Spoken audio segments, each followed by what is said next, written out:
भाष्य दिव्या महावीर पुराण पंचदश प्रकरण श्रीमते केवल ज्ञान साम्राज्य पदशालिने नमो व्रताय भव्यौगे धर्म तीर्थ प्रवर्तिने। अर्थात जो केवल ज्ञान रूपी साम्राज्य को पाकर शोभायमान हैं तथा भव्य जीवों के समूह से घिरे हुए हैं, उन धर्म तीर्थ प्रवर्तक एवं विभूति संपन्न महावीर अरहंत को नमस्कार है।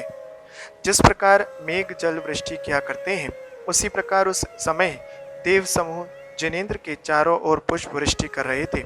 आकाश से गिरते हुए पुष्पों मनमोहक सुगंध पैर भौरे आकृष्ट होकर गुंजार कर रहे थे, मानो जगत स्वामी के जिनेन्द्र प्रभु के यश को मधुर स्वर में गा रहे हों। भगवान के पास ही शोक को दूर करने वाला यथार्थ नामा एक सुंदर एवं अत्यंत ऊंचा अशोक वृक्ष था। उस अशोक वृक्ष के पुष्प रत्नों के जैसे विचित्र वर्ण के एवं अत्यंत मनोहर थे। वायु वेग से प्रकंपित एवं चंचल शाखाओं में हिलते हुए मरकत मणियों के हरे पत्ते बहुत रमणीक मालूम हो रहे थे। उनके हिलने से ऐसा जान पड़ता था मानो वे भव्य जीवों को भगवान के पास बुला रहे हों। महावीर स्वामी के मस्तक पर 3 श्वेत छत्र तने हुए थे, मानो प्रभु के तीनों लोकों को अधिपत्य पा लिया हो तथा वे इस बात की सूचना दे रहे हों। उन छत्रों के चारों ओर चमकीले मोती लटक रहे थे, उनसे उज्जवल प्रकाश छिटक रहा था एवं छत्र दंड में भी उनके अनेक बहुमूल्य रत्न जड़े हुए थे। रत्नों से युक्त छत्र की शोभा इतनी अलौकिक थी कि उसके सामने चंद्रमा की किरणें भी फीकी सी जान पड़ती थी। क्षीर समुद्र के उज्जवल जल के सदृश श्वेत 64 चमरों को हार में लेकर यक्ष लोग डुला रहे थे। वे बाह्य एवं आभ्यंतर शोभा से युक्त होकर अत्यंत सुंदर दिख पड़ते थे एवं मुक्ति स्वरूपी स्त्री के अत्यंतम अन्यतम वर जान पड़ते थे। इसी समय मेघ के समान गंभीर ध्वनि करने वाले 12.5 करोड़ प्रकार के वाद्यों को देवों ने जोर से बजाना आरंभ किया। उन वाद्यों का तुमुल रव इस बात को सूचित करता था मानो कर्म रूपी महाशत्रुओं को ललकारते हुए अपने नाना प्रकार के शब्दों से भव्यों के सामने जनोत्सव को प्रकट कर रहा हो। अत्यंत उज्जवल एवं दिव्य औदारिक शरीर से निकलता हुआ दैदीप्यमान प्रभा पुंज करोड़ों सूर्य की रश्मि राशि से भी अधिक प्रखर था। वह प्रकाश मंडल सब प्राणियों के नेत्रों को प्रिय था एवं उज्जवल यश का एक समदृष्टिभूत रूप था। वह संपूर्ण बाधाओं को दूर करने वाला एवं तेज का अक्षय कोश था। जिनेन्द्र महावीर स्वामी के मुख से नित्यशः जो दिव्य ध्वनि निकला करती थी, वह सबका कल्याण तथा हित करने वाली होती है। वह अलौकिक वाणी तत्व स्वरूप तथा धर्म स्वरूप को विशद प्रकार से बतलाने वाली थी। जिस प्रकार मेघों द्वारा बरसाया हुआ जल पहले एक ही रूप रहता था तथा फिर पात्र भेद से नाना नाम रूप तथा रंग में बदल जाता है, उसी तरह प्रभु की दिव्य ध्वनि भी प्रथम तो अनाक्षरी एक रूप ही निकलती है तथा बाद में विभिन्न देशों में उत्पन्न मनुष्य देव तथा पशुओं की अक्षरमयी विभिन्न भाषाओं में रूपांतरित होकर संदेहों को दूर कर देने वाले धर्म का उपदेश करने वाली हो जाती है। रत्नमयी त्रिप्रेट के ऊपर सिंहासन आरूढ़ महावीर प्रभु धर्मराज के समान जान पड़ते थे। वे महान तथा अलौकिक 8 प्रातिहार्यों से अलंकृत भगवान सभा मंडप में विराजमान थे तथा उनकी अतुलनीय शोभा अवर्णीय थी। महावीर प्रभु की पूर्व दिशा से लेकर सभा मंडप के प्रथम कोष्ठ पर्यंत अनेक गणधर तथा मुनीश्वर क्रमबद्ध होकर बैठे हुए थे। दूसरे प्रकोष्ठ में कल्पवासिनी इंद्राणी इत्यादि देवियां बैठी हुई थी। तीसरे प्रकोष्ठ में अर्जिका और श्राविकाएं थी। चौथे में ज्योतिषी देवों की देवियां, 5वें व्यंतरों देवों की देवियां, छठे में भवनवासी देवों की पद्मावती आदि देवियां, 7वें में भवन निवासी धरणेन्द्र इत्यादि देव, 8वें में इंद्रों से युक्त व्यंतर देव, 9वें में इंद्रों से युक्त चंद्र सूर्य इत्यादि ज्योतिषी देव, देवों में 10वें में कल्पवासी देव, 11वें में विद्याधर और मनुष्य इत्यादि तथा 12वें प्रकोष्ठ में सिंह हिरण इत्यादि तिर्यंच बैठे थे। इस प्रकार 12 सभाओं में प्रकोष्ठ में जीव समूह श्रेणीबद्ध होकर पृथक पृथक त्रिलोकीनाथ महावीर प्रभु के सामने हाथ जोड़े हुए विनम्र भाव से प्रभु के उपदेश रूपी अमृत का पान कर पापाग्नि के संताप को शांत करने की इच्छा से बैठे हुए थे। सभा मंडप में उन संपूर्ण जीवों से घिरे हुए जगतपति महावीर प्रभु धर्म आत्माओं के बीच में साक्षात धर्म मूर्ति के समान विराजमान थे। उनके अलौकिक आकर्षण से सभी प्रभावित थे। इसके बाद देवों से युक्त इंद्र धर्म रूपी उत्तम रस प्राप्ति की इच्छा से अत्यंत विनम्र होकर जय जयकार करने लगे तथा प्रभु के सभा मंडप की 3 बार प्रदक्षिणा कर के श्रद्धा पूर्वक उन जगत गुरु भगवान के दर्शन की इच्छा से सभा मंडप में प्रविष्ट हुए। वह समवशरण भूमि दिव्य भव्य जीवों के लिए समवशरण यानी शरण स्वरूप ही थी। वहां पर पहुंच जाने के बाद इंद्रादि देवों ने मानस्तंभ मानचित्र वृक्ष और अन्य स्तूपों में प्रतिबिंबित जिनेन्द्र तथा अन्य अनेक श्रेष्ठ सिद्ध पुरुषों की मूर्तियों का पूजन पवित्र प्रासुक जल आदि की मंगल द्रव्यों से भक्ति पूर्वक किया। देवों के द्वारा अत्यंत उत्तमता पूर्वक रची हुई समवशरण रचना को देखकर इंद्र बहुत प्रसन्न हुए तथा देवों के प्रकोष्ठ में प्रविष्ट हुए। उस ऐश्वर्यशाली सभा मंडप में उत्तम स्थान पर रखे हुए श्रेष्ठ सिंहासन पर विराजमान कोटि कोटि गुणों से युक्त और परम तेजस्वी चतुर्मुख महावीर प्रभु को इंद्र ने निर्निमेष नेत्रों से देखा। तदनंतर देवताओं के साथ इंद्र ने श्रद्धा पूर्वक घुटने टेक कर कर्म विनाश के लिए प्रभु को नमस्कार किया। साथ ही अनेक अप्सराओं से सहित इंद्राणी आदि देवियों ने भी प्रसन्नता पूर्वक त्रिलोकपति महावीर प्रभु को नमस्कार किया। जब देवों के साथ इंद्रादि ने प्रभु को प्रणाम किया तब उनके मुकुट की मणियों की प्रभा प्रभु के चरण कमलों पर पड़ी तथा इस विचित्र आभा के स्पर्श से उनके चरण अत्यंत शोभायमान हुए। प्रभु के गुणों पर अनुरक्त होकर इंद्रादि देव अनेक उत्तम तथा अलौकिक पूजा द्रव्यों से प्रभु की पूजा करने के लिए प्रस्तुत हुए। एक दीप्यमान स्वर्ण कलश के मुख से निर्मल जलधारा को प्रभु के पवित्र चरणों पर गिराने लगे एवं इस तरह के वे अपने पापों की शुद्धि करने में प्रवृत्त हुए।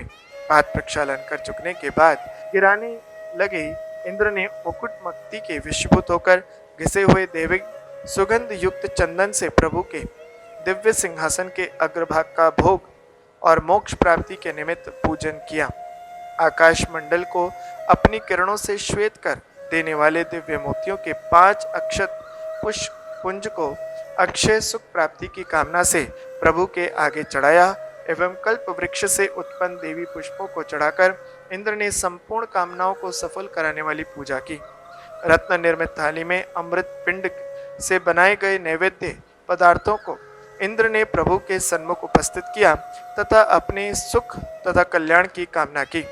उन्होंने अंधकार को दूर करने वाले रत्नमय दीपों को भी ज्ञान प्राप्ति की इच्छा से प्रभु के आगे रखा। कृष्ण अगर आदि अनेक उत्तम सुगंधित द्रव्यों से बनाई गई धूप वर्तिका से इंद्र ने धर्म प्राप्ति के लिए प्रभु के चरण कमलों की पूजा की। धूप के धुएं से दशों दिशाएं सुरभित तो उठी।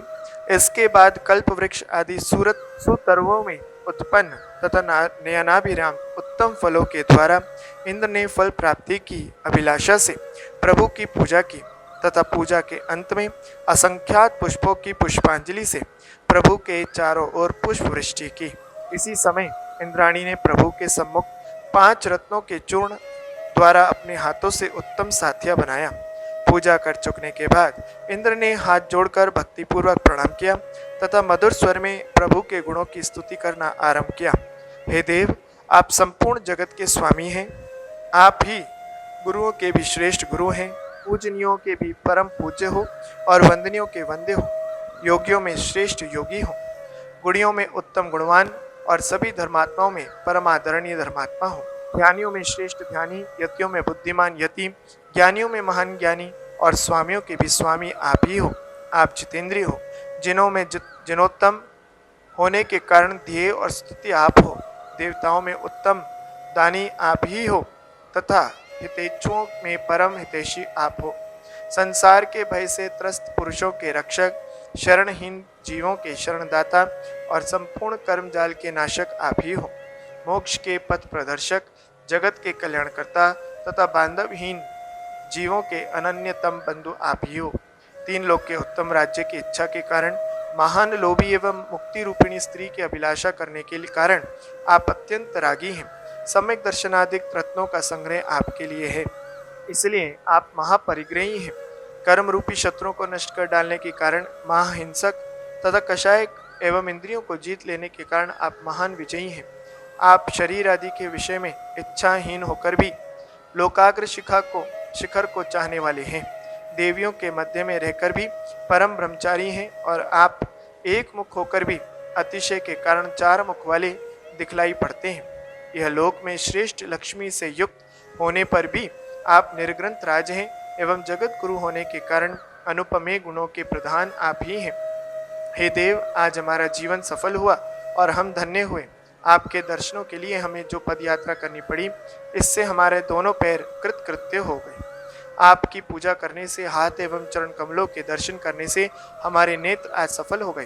प्रणाम करने के लिए कारण हमारे मस्तक, सेवा करने के कारण हमारा शरीर और आपके गुणों के वर्णन करने से हमारी वाणी सफल और पवित्र हो गई। हे नाथ, आपके अनुपमेय गुणों का विचार करने के निमित्त हमारे मन निर्मल और पवित्र हो गया।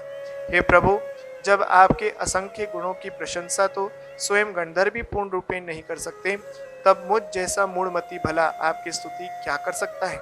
इसलिए मैं आपकी स्तुति क्या करूं। हे प्रभु, आप अनंत गुण वाले हैं, सर्व प्रधान हैं, जगत गुरु हैं। आपको कोटिशा प्रणाम है। आप परमात्मा स्वरूप हैं, लोगों के उत्तम हैं, केवल ज्ञान रूपी महाराज्य के से अलंकृत हैं, अनंत दर्शन स्वरूप हैं, अतः आपको बारंबार नमस्कार है। आप अनंत स्वरूप हैं, अनंत वीर रूप हैं, तीनों जगत के भव्य जीवों के मित्र हैं, अतः आपको पुनः पुनः नमस्कार है। आप लक्ष्मी के प्रदाता हैं, सबका मंगल करने वाले हैं, अत्यंत बुद्धिमान, श्रेष्ठ योद्धा, तीनों जगत के स्वामी और स्वामियों के भी परम श्रद्धेय स्वामी हैं। आप लोकातिशय संपत्ति से युक्त हैं, चमत्कार पूर्ण हैं, दिव्य देह और धर्म रूप हैं। आपको कोटि कोटि नमस्कार है।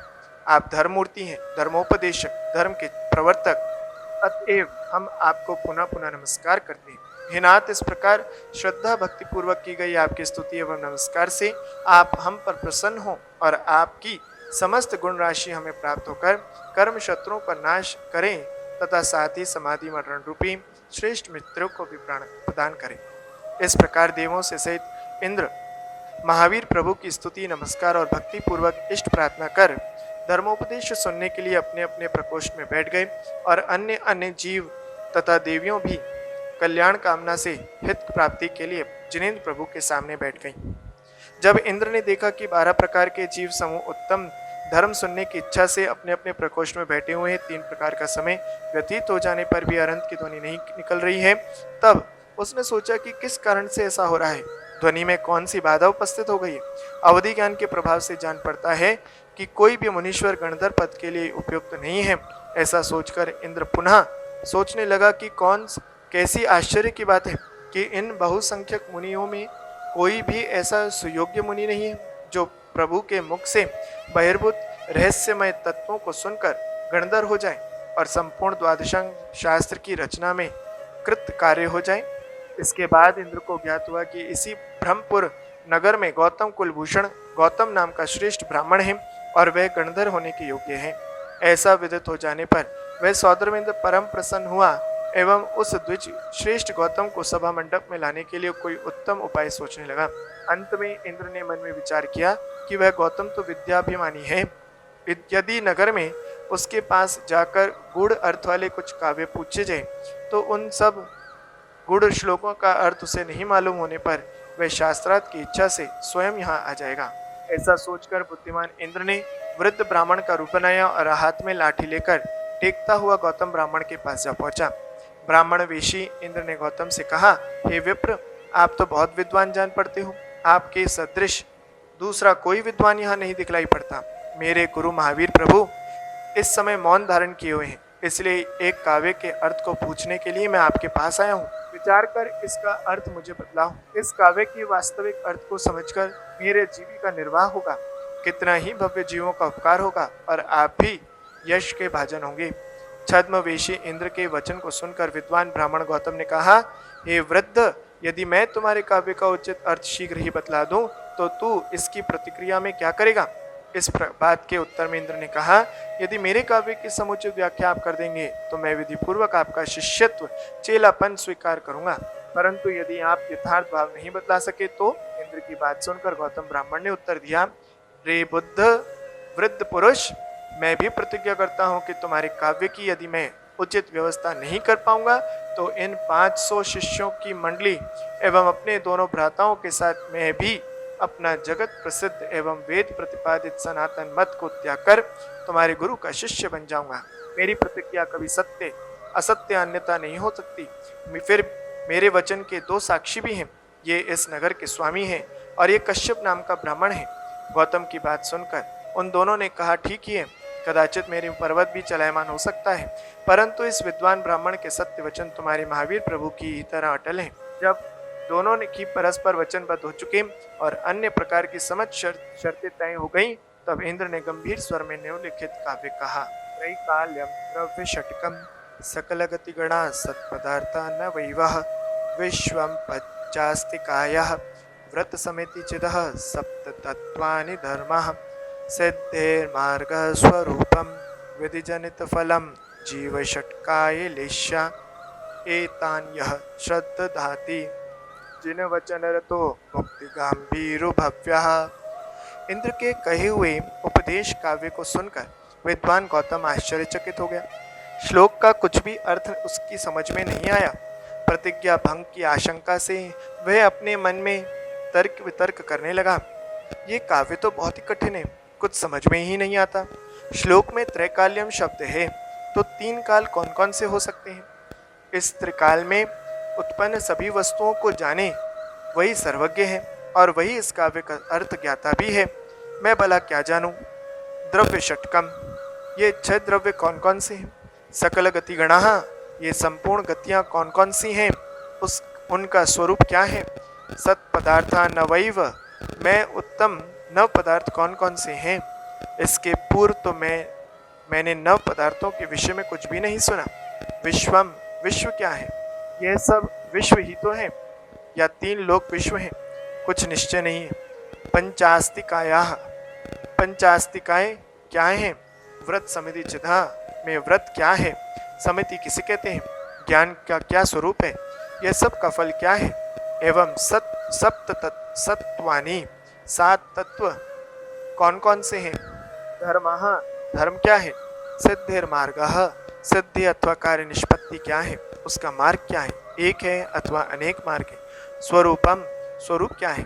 विधि जनितम फलम, विधि क्या है? उससे उत्पन्न फल क्या है? जीव षटकाय लेष्या, में 6 प्रकार के जीव निकाय कौन कौन से हैं? 6 लेष्या क्या है? इन सब बातों को तो मैंने कभी नहीं सुना। फिर इन सब का लक्षण और स्वरूप में क्या जानूं? ये बातें तो हमारे वेद और स्मृति ग्रंथों में कहीं नहीं है। उफ, इस छोटे से काव्य में तो सब सिद्धांत ही भरे पड़े हैं।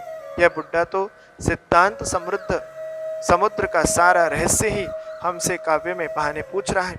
अब मुझे स्वीकार करना पड़ता है कि इस छोटे से काव्य का गूढ़ार्थ उस सर्वज्ञ और उसके सुयोग्य शिष्य के सिवाय दूसरा कोई कदापि नहीं कह सकता। यदि मैं इस वृद्ध को अर्थ नहीं बतलाता तो प्रतिष्ठा घटती है, इसलिए इसके गुरु से ही शास्त्रार्थ करना चाहिए।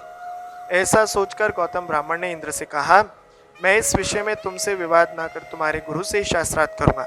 ऐसा कहकर काललब्धि उत्तम भवितव्यता के वशीभूत होकर विप्र गौतम अपने 500 शिष्यों और दोनों भ्राताओं के साथ महावीर प्रभु से शास्त्रार्थ करने के लिए सभा मंडप में जाने हेतु घर से निकल पड़ा।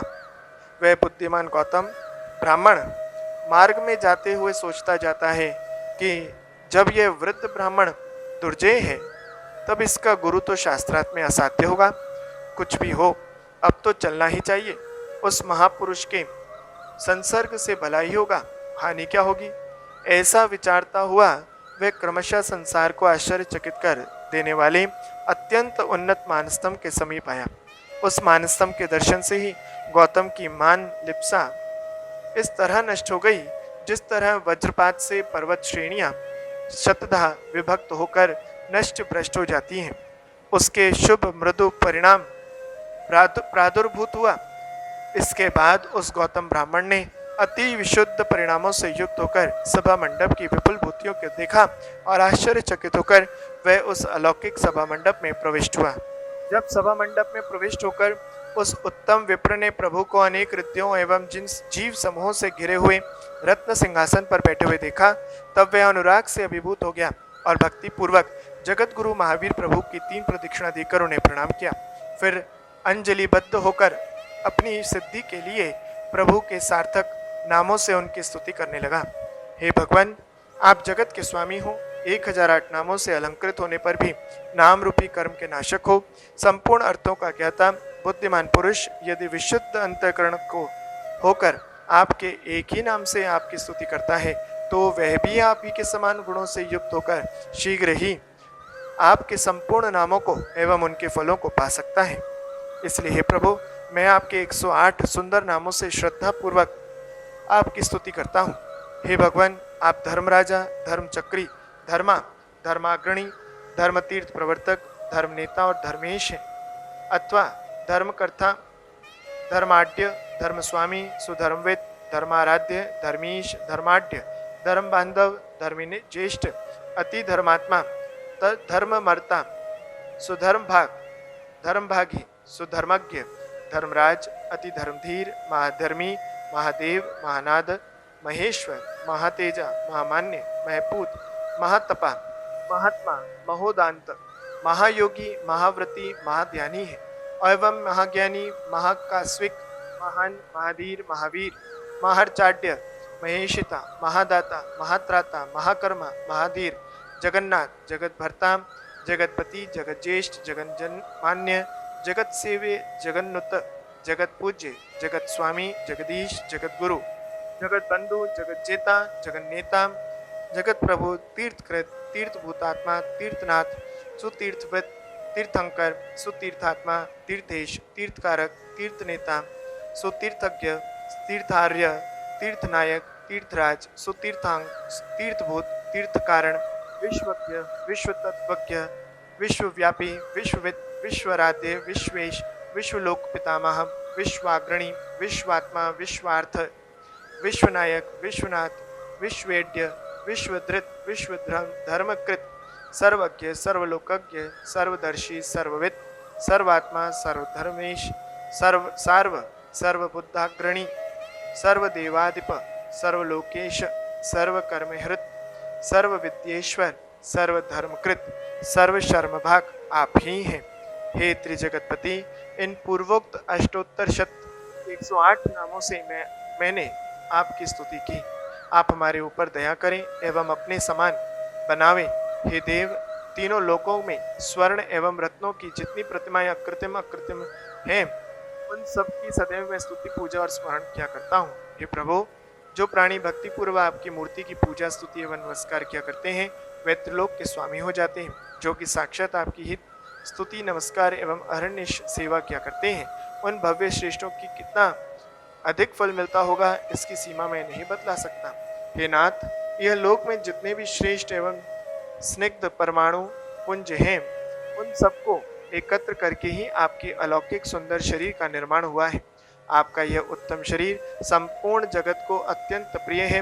कोटि सूर्य के समान तेज पुंज के प्रकाश से सकल दिशाओं को आलोकित किया करता है। यह आपका देदीप्यमान मुखमंडल निर्विकार एवं साम्य सूचक होकर मन को अत्यंत आनंदित आंतरिक विशुद्धि को बतला रहा है।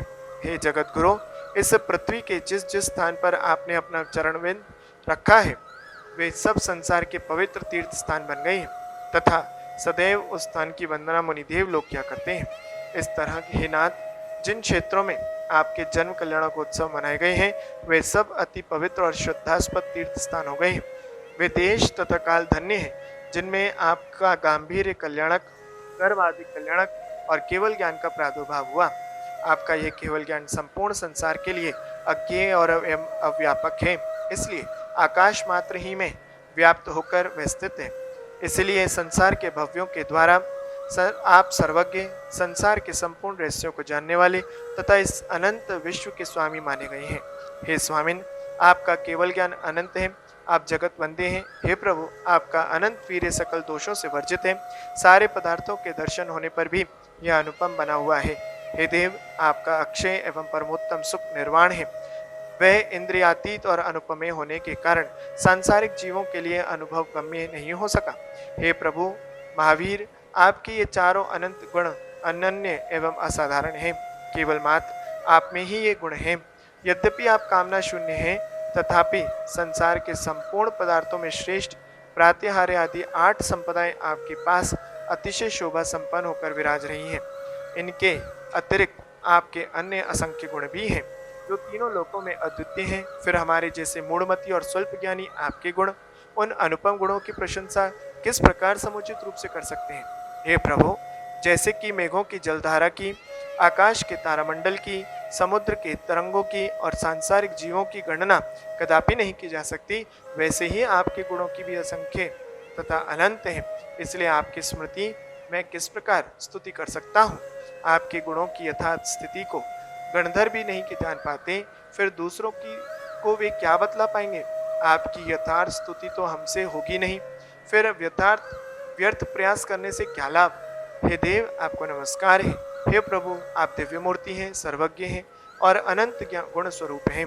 आपको बारंबार नमस्कार है।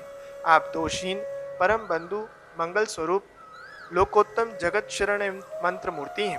आपको कोटिशा प्रणाम है। आप वर्धमान स्वरूप हैं, आपको नमस्कार है। आप महावीर हैं, सन्मति हैं, विश्व के हित स्वरूप हैं, तीनों जगत के गुरु हैं, अनंत सुख के समुद्र हैं, इसलिए आपको अनन्य बार नमस्कार है। इस प्रकार परम भक्ति पूर्वक मैं आपकी स्तुति को तथा पुनः पुनः कोटिशा प्रणाम करके आपसे त्रैलोक्य की संपत्ति को नहीं मांगता। हे नाथ, मैं तो केवल यही चाहता हूँ कि आप अपने ही समान हमें सारी संपदाओं से युक्त कर दें। आपकी अलौकिक संपदाएं कर्मनाश से प्राप्त हुई हैं, अक्षय सुख को देने वाली हैं, अनाशवान तथा संसार के द्वारा नमस्कृत हैं। आप इस धरती तल पर अत्यंत सुंदर उदार परमदाता हैं तथा मैं अत्यंत लोभी हूँ।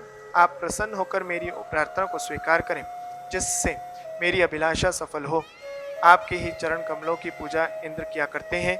आप धर्म तीर्थ के उद्धारक हैं। आप कर्म रूपी महाशत्रुओं के नाशक हैं। आप ही महायोद्धा हैं और महासंपूर्ण संसार को स्वच्छ प्रकाश देने वाले रत्नमय दीपक हैं। त्रिलोकी के तारने में आप ही समर्थ तथा चतुर हैं तथा आप ही उत्तम उत्तम गुणों के आगार खजाना हैं। इसलिए हे प्रभु, मैं संसार में निरवलंब होकर डूब रहा हूँ। कृपा कर आप मेरी रक्षा करें। इस प्रकार श्रद्धा भक्ति पूर्वक गौतम ब्राह्मण ने जिनपति महावीर प्रभु की स्तुति करके उनके चरण कमलों में प्रणाम किया तथा अपने को कृतकृत्य समझा। इसके अनंतर वह गौतम ब्राह्मण इंद्रों का पूज्य होकर सम्यक दर्शन ज्ञान रूपी रत्न को पाकर श्रेष्ठ धर्म के उत्तम मार्ग का चतुर ज्ञाता हो गया तथा जघन्य कर्म रूपी शत्रुओं का नाशक हुआ। ओम नमः।